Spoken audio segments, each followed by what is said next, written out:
रामलला मंदिर में चढ़ावा चोरी की घटना के बाद अब मंदिर की पूरी व्यवस्था में परिवर्तन किया जा रहा है। सीईओ की नियुक्ति के लिए गूगल फॉर्म जारी किया गया, एक 3 मेंबर पैनल का गठन किया गया और 2 दिनों तक शॉर्टलिस्ट 18 उम्मीदवारों का इंटरव्यू हुआ। इन उम्मीदवारों में पूर्व आईएएस भी हैं, पूर्व आईपीएस भी हैं, सेना के पूर्व अधिकारी भी शामिल हैं। उम्मीदवारों से इंटरव्यू बोर्ड में जो सवाल पूछे गए वो बड़े रोचक हैं।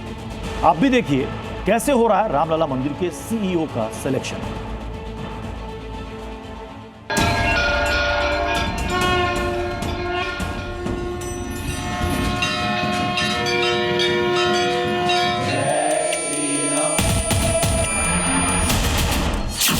तीन पूर्व आईएएस अधिकारी,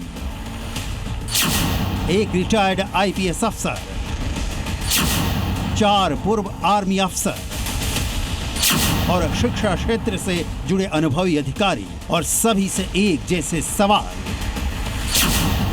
खुद को किस तरह का मानते हैं हिंदू?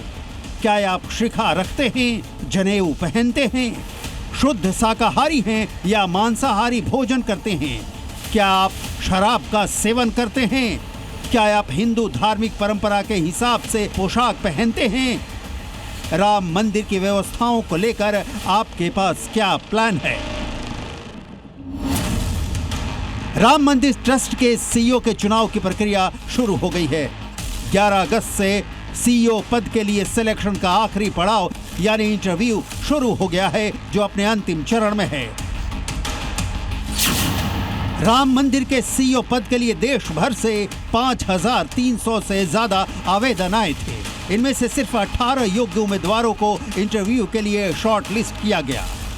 मंगलवार को 10 पूर्व अधिकारियों का इंटरव्यू लिया गया और अब बाकी 8 उम्मीदवारों का इंटरव्यू आज लिया गया। चढ़ावा चोरी के विवादों ने रामलला मंदिर की व्यवस्था को जो डेंट लगाया है, राम मंदिर ट्रस्ट समिति उसे देखते हुए नए सीईओ की नियुक्ति पूरी तरह ठोक बजाकर करना चाहती है। समिति को 2 सितंबर तक 3 नामों का पैनल राम मंदिर ट्रस्ट को सौंपना है। इसके बाद ट्रस्ट की कार्यकारी समिति अंतिम 3 उम्मीदवारों में से सीईओ का चयन करेगी। सीईओ मंदिर ट्रस्ट का सर्वोच्च कार्यकारी अधिकारी होगा और उसके जिम्मे प्रशासनिक, वित्तीय, कानूनी, सुरक्षा और श्रद्धालुओं की व्यवस्थाओं से जुड़े बड़े फैसले होंगे। राम मंदिर में चढ़ावा चोरी का मामला सामने आने के बाद ट्रस्ट ने सीईओ नियुक्त करने का फैसला किया है। सीईओ के सिलेक्शन के लिए 3 सदस्यीय विशेष समिति बनाई गई है। इस समिति में रिटायर्ड जज प्रमोद कोहली, पूर्व वैज्ञानिक डॉक्टर सुरेश हावड़े और retired lieutenant general Vishnukant Chaturvedi शामिल हैं। मंदिर प्रशासन तो पूरी तरह देख परख कर सीईओ की नियुक्ति करने की कोशिश में जुटा है, लेकिन अयोध्या के संतों की क्या राय है, उनकी ही जुबानी सुनिए। मंदिरों को सीईओ के द्वारा चलाया नहीं जाना चाहिए। वे लोग केवल व्यवस्था प्रबंधन की दृष्टि से योग्य हो सकते हैं। उनकी निष्ठा मंदिर में बैठे हुए भगवान के प्रति कम होती है, प्रशासन प्रबंधन के प्रति अधिक होती है। इसलिए वैसी व्यवस्था के मौलिक रूप से हम समर्थक नहीं हैं। कोई भी आईपीएस, आईएएस और कोई भी अच्छे प्रशासनिक अधिकारी जो है, इस बात की कोई गारंटी नहीं है कि वो जो है वो आस्तिक ही हो। मेरा मानना यह है कि सीईओ का पद बहुत ही संवेदनशील, बहुत ही महत्वपूर्ण और राम मंदिर की गरिमा और महिमा को बढ़ाने वाला होना चाहिए। इधर चढ़ावा चोरी केस में एसआईटी सुपर एक्शन मोड में है।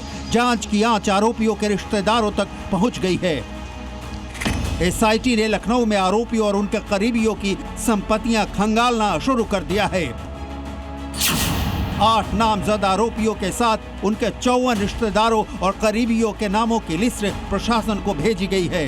एसआईटी इस जांच में जुटी है कि हाल के वर्षों में आरोपियों या उनके रिश्तेदारों की संपत्ति में कोई असामान्य बढ़ोतरी तो नहीं हुई। चंदा चोरी कांड में दूध का दूध, पानी का पानी होना तय है, लेकिन उसके बाद रामलला मंदिर में इस तरह का कोई घिनौना काम नहीं हो, लिहाजा सीईओ की नियुक्ति में हर तरह की जांच परख की जा रही है। ब्यूरो रिपोर्ट, जी मीडिया। जिन्होंने यूज किया है वो जानते हैं असली हींग का स्वाद। MDH सुपर हींग, शुद्धता का असली तड़का। MDH